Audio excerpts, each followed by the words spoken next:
Hi, this is Terry. This is the first attempt using Camtasia to do the statement of cash flows. We're just going to give it a try and see what happens here. I'll give you a little background history on statement of cash flows.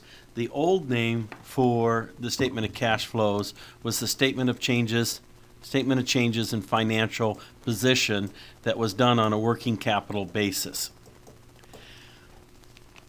The statement itself, which is the fourth statement, you have the income statement, then the statement of retained earnings, and then the balance sheet. This is the fourth financial statement. And it was done, what it does is it explains how cash changed from January 1st to December 31st. So it's a way of looking at your company not from an accrual basis, but from a cash flow basis. And that's an important concept because you can own a yacht, you could own Mercedes, you could own penthouses in New York, etc., and still not have a dime in your pocket. So it's important that a company not only keep track of what it's doing from an accrual perspective, which is what the first three statements do, but also from a cash flow basis. There was a company called W.T. Grant, and W.T. Grant was the exception to all these rules. Everybody thought for sure that the company was great. They were the Walmart of their times. And the statement of changes in financial position wasn't sufficient for investors to realize that the company was going bankrupt. They were just borrowing ungodly amounts of money, and nobody knew it because back in those days we didn't have the computers and the resources. We're talking about the 50s and 60s here. So finally, they turned around and said, what we need to do is revamp this statement, and it became the statement of cash flows. What I'd like to do is use these handouts that are from another text, from another publisher, and we'll use certain of those slides to explain the statement of cash flows.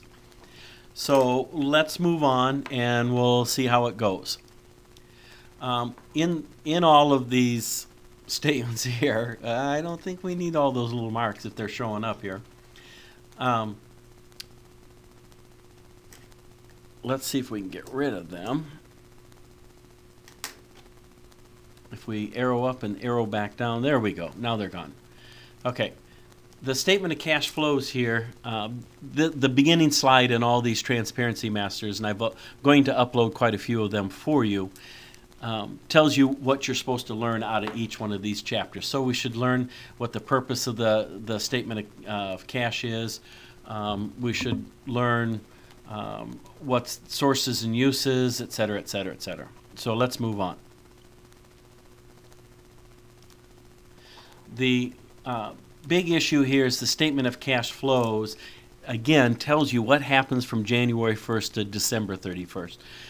It's part of the definition of cash is that in the statement of cash flows, it's not only cash, but everything that'll be converted into cash within 90 days. So if you have cash and you're going to go out and put it into a 30-day treasury bills, just so it's earning some interest. As far as the statement of cash flows is concerned, those treasury bills that are going to come due within 30 days fit into the cash category. All right. The way that let's get more into this later. I would skip these next two slides because I don't think that they're much value to you.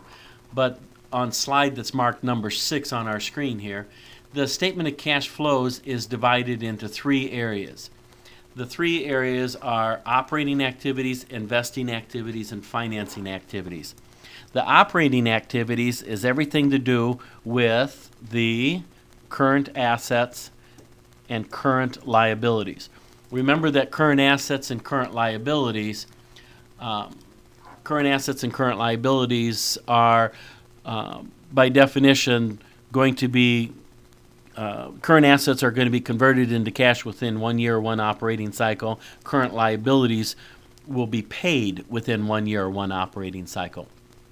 The investing activities then are long-term assets. That's when you go out and you buy a building, you buy land, You make long-term investments. You buy shares of stock. Chicago Tribune would go buy shares of stock in forests to make sure that they have wood pulps to make paper.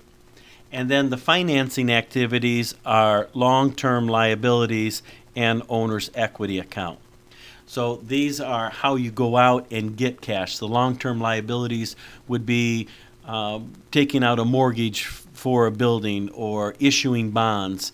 Obviously, the investor gives you cash for the bonds. And the owner's equity would be common stock, selling common stock and preferred stock. Also, dividend activities are in that area. So the next little section just gives you those definitions. It tells you the operating activities, investing activities, and financing activities. And again, you can go through these Transparency Masters, these TMs. They're loaded out into WebCT, so you can either listen to this video or just go out and read that on your own. If we move on here, the first section is called Cash from Operations. And this is a tricky one because there's two different methods of doing the cash from operations. The first method is called the direct method, which is preferred. It's preferred by the FASB. They turn around and say, this is the method that is the most accurate. The problem is that if you do the direct method, you must do the indirect method to prove the numbers from the direct. So most companies turn around and say, well, yeah, if we have to do both methods, or we could do the indirect method, or if we have to do the direct, we have to do both. We might as well just do the indirect and be done with it. So that's what most companies do. The next several slides are going to tell you how to make the statement of cash flows, and what I want to do is just arrow down into more of an example instead of the explanation. What we're looking at, what you do here is you look at your balance sheet, because we're going to do the indirect method. You look at your balance sheet, and you're going to look at each of your items on your balance sheet and your income statement, and you're going to show from the previous year to the current year, so year one and year two. And so in year one, we have cash of $6. In year two, our ending balance is $13. Remember that the ending balance of year one is the beginning balance of year two. So what we're trying to prove is, why did cash go from $6 to $13? And what you want to do is then compare these numbers.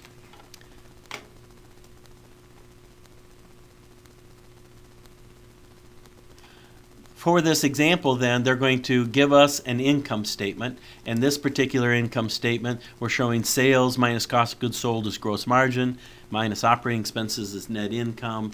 Then we have other gains and losses, revenue expenses, gives us income before taxes minus taxes. So we're going to have net income of 19. We're going to calculate a statement of retained earnings. The statement of retained earnings had a beginning balance of 54. We're going to add the net income, which came from the income statement, and then we'll subtract dividends to get the ending retained earnings balance. So we're just setting ourselves up with all the data. And what you want to do is you want to look at the change or the movement in all of these different accounts. And what I'd like to do is skip over and go to other slides, because I think it'll be clear if I just jump to those slides. So let's get to that section. All right, and so here's what I want to get to, is this section right here. The first section is operating activities. Right, we'll circle that baby here, see if it'll circle. There we go. Operating activities. And what you have to constantly remember is that you're starting out with net income. Net income for the operating section is the beginning point. And then you're going to follow 5 rules that you're going to convert the net income to the equivalent of cash. Remember that you have revenues minus expenses, is net income.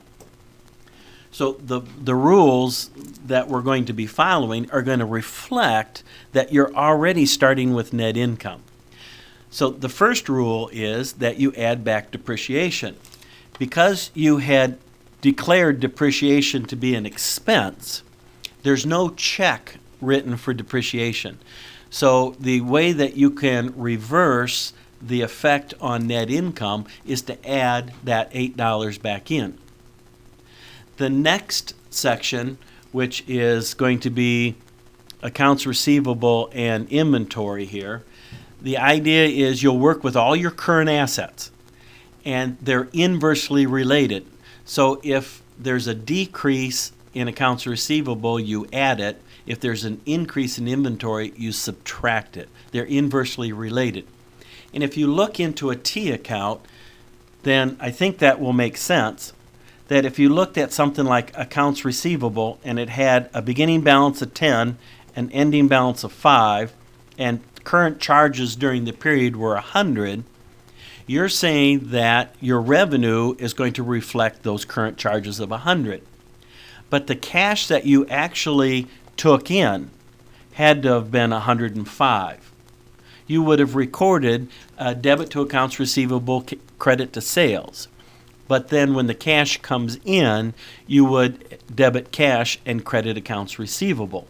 So if that account has gone down, it means that you've collected all the money that you were supposed to collect and more. So if you look at the credit side of that accounts receivable, you'll see that you actually collected $5 more than your sales. And again, since your beginning point is up here with our net income, what you have to do to convert that back to a cash basis is add the difference between the beginning and the ending balance. The same concept goes with inventory. The third rule then deals with accounts payable. So this will be your current liabilities. So increase in accounts payable and decrease in your accrued liabilities. The issue there is that they're directly related. So if you increase accounts payable, you add the change from the beginning to the ending balance. And if you decrease your liabilities, then you would subtract. And this should kind of make common sense, because if you're not paying your bills, you've got more money. You will have recorded the expense and the accounts payable, but if accounts payable is going up, then you've recorded the expense that fits into this net income figure.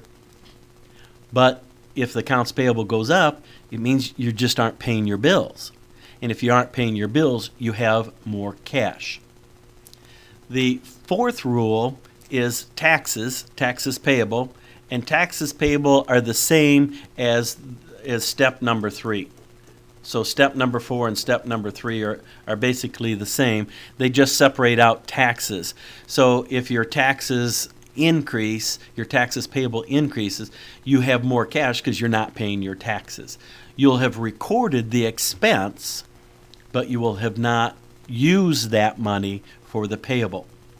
And gains on sale of equipment, when you calculate your net income, you will have when you calculate your net income, you will have added gains and subtracted losses for tax purposes for the IRS. But there is no gain, there is no cash involved on the gain. There's cash when you sell the equipment. So the cash is cash, but the gain is not cash. And since that gain is not cash and you've added it, what you have to do is reverse that scenario so that you can to take out the effect of the gain.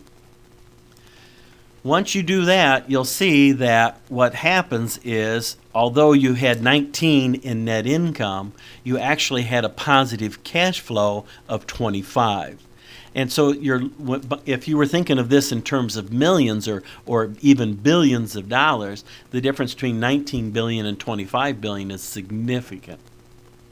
The next section is your long-term assets. So these are your long-term assets, and those should make common sense.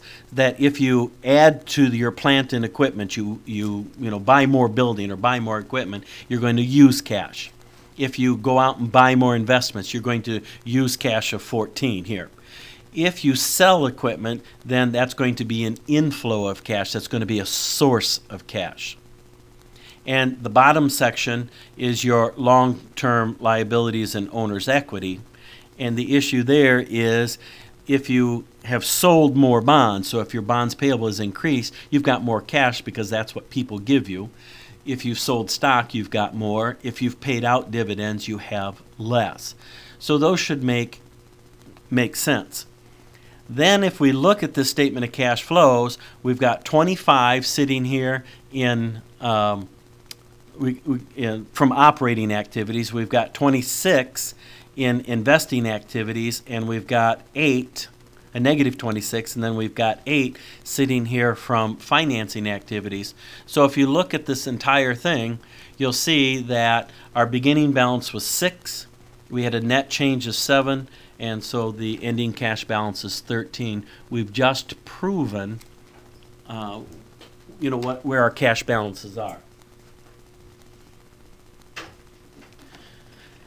All right. The next issue then is to kind of explain, once you know how to mechanically make the statement of cash flows, then the problem is how do you interpret it? And in the absence of any information, you're turning around and saying at this point here that you have $25 in operating activities from running your business. You use 26 by going out and spending. So you spent everything you made. And the only reason that your cash increased from 6 to 13 is that you went out and issued more bonds and stock. Well, the problem with bonds is you got to pay the interest. And problem with stock is you got to pay dividends, otherwise your investors will go put their money, they'll sell your stock and put it someplace else. If they sell the stock, then your price is going to go down. So in the absence of any other information, you're saying, well, they're spending everything that they're making. If this is planned, this is great. It's not a problem. But some of the issues that you'd want to look at is there a huge difference in accounts receivable and inventory and accounts payable? Those 3 items tend to be the biggest ones. If your accounts receivable goes way up, let's say that was 10 or 15, the issue is if you're operating at the same level of sales, then the change in accounts receivable from last year to this year should basically be 0. And if all of a sudden it's a huge number, all of a sudden you jump up 10 or 20, then what you're doing is letting more people charge, so you've deteriorated on your collection policy. That's a huge issue. And if all of a sudden you got a whole bunch more inventory, if you haven't introduced more products, then why should your inventory change at all? And ultimately, what usually happens is if your accounts receivable is going up and your inventory is going up, then the one way that businesses compensate for it is they're just not paying their bills. And then that becomes an issue that if you're not getting the cash, you can't pay your bills. So if you do any type of evaluation, these 3 items here are the big ones to go take a look at: accounts receivable, inventory, and accounts payable. A couple more issues that you can run into in doing homework, we're not going to do the direct method, is that, let me give myself some white space here, that when you go look at a building, and let's say the building account starts out with 10 and you go out and buy 50. Then you turn around and you have a 40 as a balance. What they won't tell you in the homework problems is that the fact that you've got 10 and 50 is 40, you must have sold 20. So you want to look for that issue of what's implied but not explicitly stated. Another issue is to look at dividends and recognize whether it's revenue or dividends as a reduction of owner's equity. Just make sure which direction it's going. Is it dividends that you're receiving from a company, or is it dividends that you're paying out? If it's dividend revenue, by definition, it's going to show up in the net income, which is going to be an operating issue. If it's dividends you're paying out, it's an owner's equity issue, and it's going to show up in the financing section. Another issue is that anything that bypasses cash. If we would buy a building and give somebody common stock, then you've bypassed cash, and any major issue like that needs to be reported in a separate schedule that supplements the statement of cash flows, so that investors have full disclosure of what's going on with cash. And the last thing that I would give you is that compound entries may affect multiple areas. So if you're going to take off a mortgage payable and you have interest expense and you're going to pay cash, the interest expense will be in the operating section. The mortgage payable is your long-term liability. And so you're going to have this journal entry is actually going to affect two sections of the statement of cash flows. This was down and dirty and just a very quick 20-25 minute attempt to give you the information. If it's helpful, let me know. If it is, then I'll practice and do more of those, and they'll get a little smoother as we go along. All right, wrap up number 1, huh?